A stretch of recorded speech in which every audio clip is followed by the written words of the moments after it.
سلام ستړي مشئ زه شبنم مزدري یم د مهمو کورنیو او نړیوالو خبرونو لپاره امپراتور ټي وي یوټیوب چینل در سره سبسکرایب کړئ.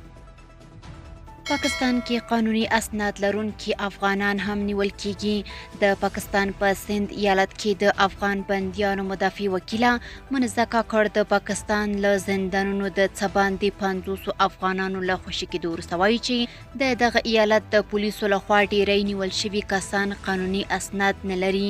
سمیرا پرته وایي چې میړه د روژې په میاشت کې د خور له خاوند او ورور سره د پاکستاني پولیسو لخوا نیول شوی او په زندان کې دی. د دې په وینا ناروغ میړه له تیرو 15 ورځو راهیسې د پاکستان د کراچۍ ښار په لاندې زندان کې دی. هغې وویل اوس مې میړه ناروغه دی، په اوږه کې یې ودانه وه. ډاکټرانو وویل چې شاید سرطان وي، باید عملیات وشي.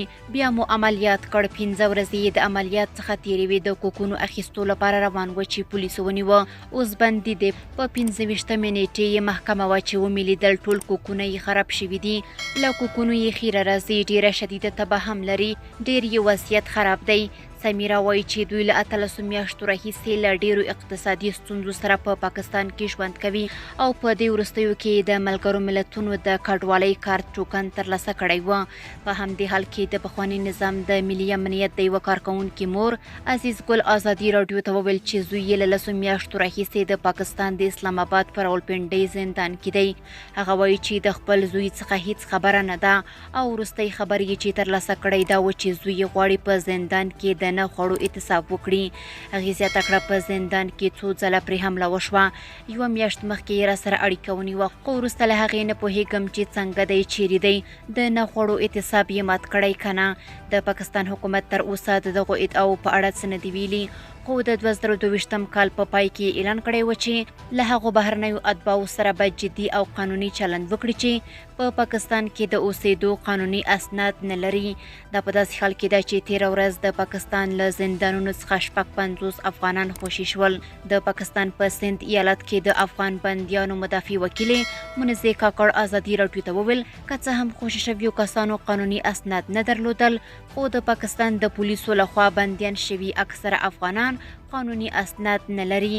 کاکړ وویل دا مهال د سند په بیلابیلو زندانونو کې شاوخوا 80 افغانان بندیان دي. د یادونې ده چې د افغانانو نیول لا هم دوام لري او ډیری کسان چې بندیان کیږي قانوني اسناد لکه ویزا، PUR کارت یا ITC کارت لري. د هغو افغانانو نیول چې قانوني اسناد لري د قانون خلاف کار دی او دا کار ډیری وخت په سند کراچۍ کې ترسره کیږي. د غلي کاکړ په وینا افغانان د پاکستان په زندانونو کې په بد وضعیت کې دي. روغتیايي خدمتونه او ان د اوسېدلو مناسب ځای نه لري. په کراچۍ ښار کې د افغانستان قونسلګري چې د طالبانو تر کنټرول لاندې ده وایي چې د افغانان د یادې قونسلګرۍ د هلو ځلو په ترڅ کې خوشي شوي دي. د دې قونسلګرۍ سرپرست سید عبدالجبار تخاري د شنبې په ورځ رسنیو ته یو لیکلي ویډیویي پیغام کې ویلي چې تر اوسه 2220 افغانان د کراچۍ ښار له زندانونو خوشي او بیرته افغانستان ته لیږدول شوي دي. د طالبانو له بیا ځلې واکمنېدو وروسته پاکستان ته د افغانانو کډوالي ډیره شوې ده.